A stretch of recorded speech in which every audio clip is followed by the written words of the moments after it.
everyone, this is Vidhya from the Heritage with Vidhya YouTube channel.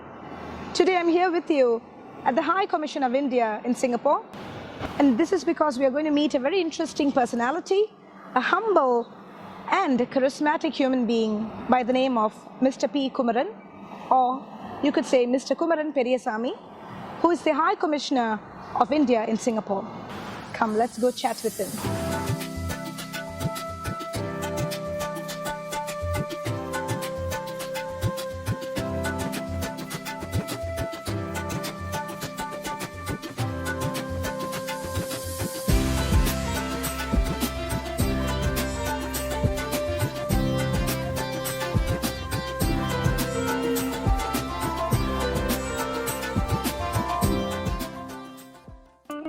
Vanakkam Ayya.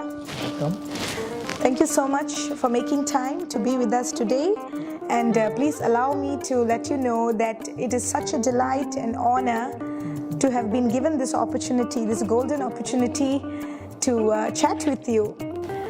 This is actually a key question, I feel, of this interview actually, because I was very excited when I got to know that you're actually from Madurai. Because I feel that it is imperative to note that you were born and brought up in Madurai. Madurai being an important temple city in India. I won't even say South India, I would say India, because it is important. It's an important identity, one of the identities that India carries with it. And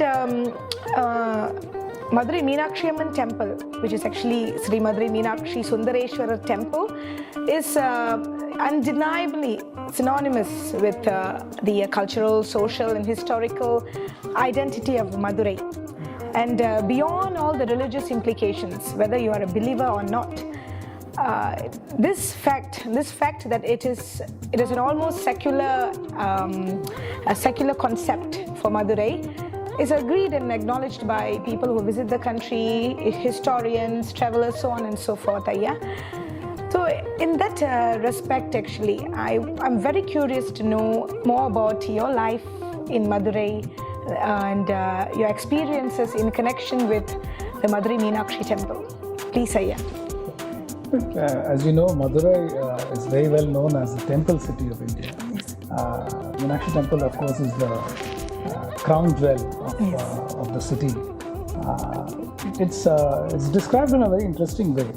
In most temples where both Lord Shiva and Goddess Meenakshi are together, normally prominence is given to Lord Shiva. Yes. This is the only temple where it is called the Meenakshi Sundareshwarar Temple, where Goddess Meenakshi gets priority over Lord Shiva. Absolutely.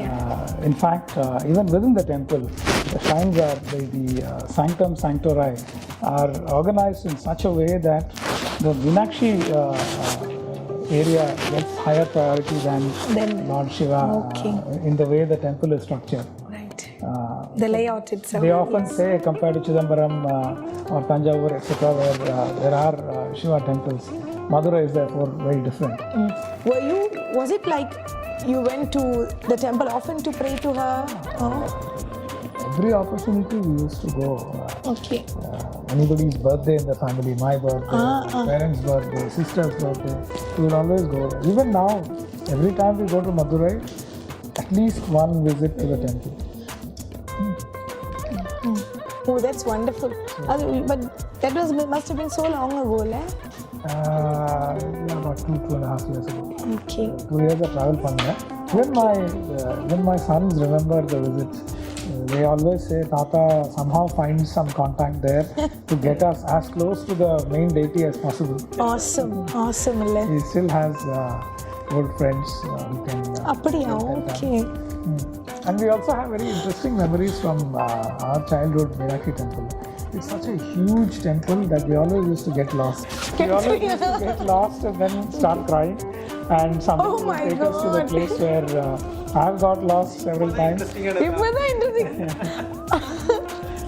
The temple complex is so large that invariably either I or my sisters would get lost inside. So I have two sisters. One of them is in the Indian Administrative Service. The other one lives in Coimbatore. Okay. So during our school days, whenever we used to go to the temple, which was fairly often, several times a year, we would get lost in the temple because it used to be crowded. Suddenly everybody would look around and not find us. And it was not easy to search. I can imagine, yes. We would be standing somewhere crying, some other visitor would help us. Or they would go take us to the temple office. How old were you during these times? I must have been, we were 9-10 years old. Okay. And invariably some announcement would be made saying, your child has been found here. And please come there and collect your child. So it was very interesting. It's amazing, isn't it? Huge. The temple complex is absolutely stunningly huge. It's a kingdom on its own, I guess. So it is very easy to get lost. And there are very interesting mythological aspects in some parts of the temple. There is one section where goddess Kali is worshipped in that section. Okay. And in that place, you get a piece of butter that you throw on the ground. Yes, I remember you telling. Yes. So that was a very exciting kind of experience for all of us. Yes. We would invariably buy butter which is floating in cold water and then throw it on the goddess. And that's still a practice, It's still a practice. Okay. What does it imply? I mean, is it like an abhishekam? Like a butter abhishekam kind of a It is the equivalent of a butter abhishekam. Yes. I don't know the background to that because I have not studied it, but that used to be one of the highlights of our temple. I can imagine, yes. One of the other exciting parts about a visit to the Meenakshi temple was the large number of frescoes that carried stories associated with various parts of Hindu mythology, and therefore you can read it off the walls, the pictorial representations of those stories. It is the whole narrative, a treasure house of Hindu mythology way. I can imagine. And the few occasions that we went to the temple very early in the morning, it was absolutely a divine experience. Oh, really? If you go to the Meenakshi temple at about 5:30 in the morning, the kind of atmosphere you can feel there. Yes. It is awesome. very, very different from when you go at normal times in the evenings, which was more frequent in our case. But a few occasions I have gone very early in the morning, and it was absolutely a fascinating experience. As in the energetic feel that you have. Yes. Somehow the entire experience is enhanced if you go early in the morning. I can imagine, Not only the Meenakshi temple, but there are several other large temples in and around Madurai. Yes. Tirupparakundram is one more. One of the Arupadai Veedu. Yes. Where Lord Kartikeya, Lord Murugan as the Tamil people. Yes, the Tamil Kadavul. Yes. In fact, there is a connection with our own family also. Oh, awesome. Lord Murugan is our family deity and Kuladevam. Kuladevam. Okay. And that is why I have the name as Kumaran. Awesome. So that is the personal connection. What a lovely piece of information. And there are several other temples around Madurai. There is Alagar Kovil. There are a number of interesting festivals associated with these temples. Yes, as far as Alagar Kovil is concerned, there is the Chitrai festival that happens in the month of Chitrai, which comes around the middle of April. Madurai, this Vaigai river flows in the middle of Madurai. It divides the city roughly in the middle, north-south. And every year there is the Chitrai festival that happens. It used to be a big thing when we were children and we grew up in the city. Lord Alagar is brought into River Vaigai. He has to cross the river, and usually, despite the fact that it is April and it is a non-rainy season, they make sure that there is some water in the river, so that the ceremony can be held in the traditional way. But how do they make sure, They release water from the dam. Oh, okay. To make sure that there is some water available in the river at that time. So it's very interesting how the festival has a huge element of tradition and culture associated with it. We have Meenakshi Kalyanam also around the time. Another is supposed to be Lord Vishnu, who comes and hands over Goddess Meenakshi to Lord Shiva for the marriage. And there is a whole mythology associated with it. And all that is absolutely fascinating. Yes, certainly. In fact, a large number of tourists visit Madurai around this time just to witness that. Get a close sense of association with that mythology, the kind of festive atmosphere that is associated with it. So there is also a Mariamman temple called Mariamman Teppakulam, which is nearby. It's a small temple. Is it nearby? In the middle of a tank, a water tank. Okay. A large tank. Middle of a water tank. Okay. So you have to actually take a boat and reach the temple. So there are a whole number of temples. This is within Madurai area? This is within Madurai. Okay. There is also another Murugan temple called Pandikoil, which is slightly away from Madurai. Okay. The temple ecosystem in Tamil Nadu is concentrated around Madurai. Of course, there are other places like Tanjavur, etc. Srirangam, Kumbakonam, where there are many temples. But Madurai again is a prime it's center. An artery altogether, I think. It's a separate. In fact, growing up in Madurai, it was very normal to see a small temple virtually around every street corner. And you also had very interesting traditions like if you had a T-junction in a residential area, and if you had a compound wall, for example, coming in where a street was to come out like that. Okay, understand. This area normally they have a small idol of Lord Ganesh. Okay. They say that you should not have a wall facing a street without having Lord Ganesh. I don't know if you see it here, but in Tamil Nadu you will find it very common. So in Tamil Nadu in general, I see so many Pillayars. Everywhere there's one Pillayar, I know, but this is interesting. If you find a wall facing a street, where the facing a street, wall, okay.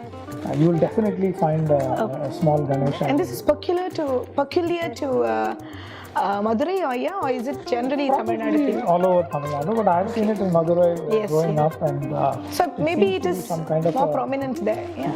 It seems to be a tradition to keep that. Okay. And we see it very common. Madurai used to be a much smaller town than it is today. Okay. When we grew up, we could virtually cycle around the town. Nice. And it used to be a lot greener.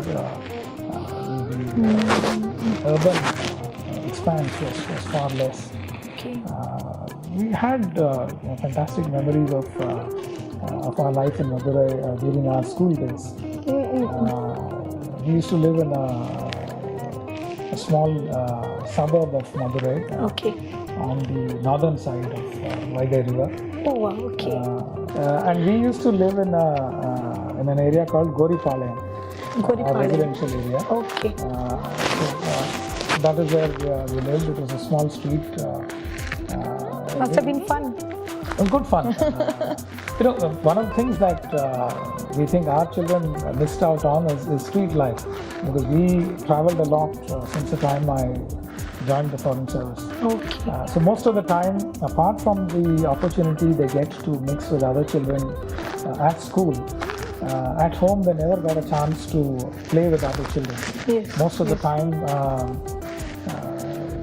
fortunately we have two sons, so they get a chance to play with each other. Yes. But otherwise it's all online games and so on. Online, yes. The kind of street games we all got exposures to, our children did not have the opportunity to get.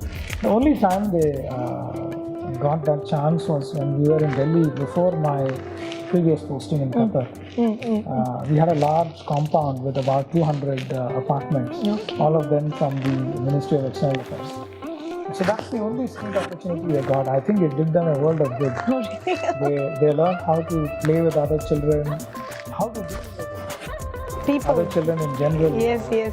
That's a big art. Yeah, it makes them more resilient in the future while they are dealing with their peers.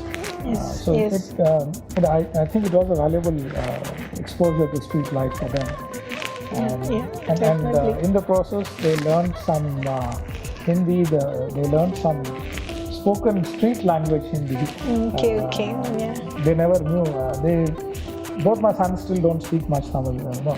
Okay. It's a challenge for mixed families in general. Yes, it is, definitely. My wife comes from a Punjabi Hindi speaking family. Yes. I come from a Tamil speaking family. So invariably, English becomes the first language in the family. Yeah, definitely. And a little bit of Hindi and Tamil mixed, but most of the time it is English. So the kids did not have much of a chance to learn other languages. It's quite a common thing. Yes, And it's our very posting in difficult. Delhi made it easier to learn some Hindi. Oh, yes. Hopefully they'll get some interest in the future, and they'll be motivated to learn something about Yes, their you're own right. heritage. At that point, it's very difficult to systematically get someone to learn, Yes, especially when there are no opportunities to use them. But then I want to ask you something, but I'm not sure if we cannot include it if you don't want us to. But was it love at first sight?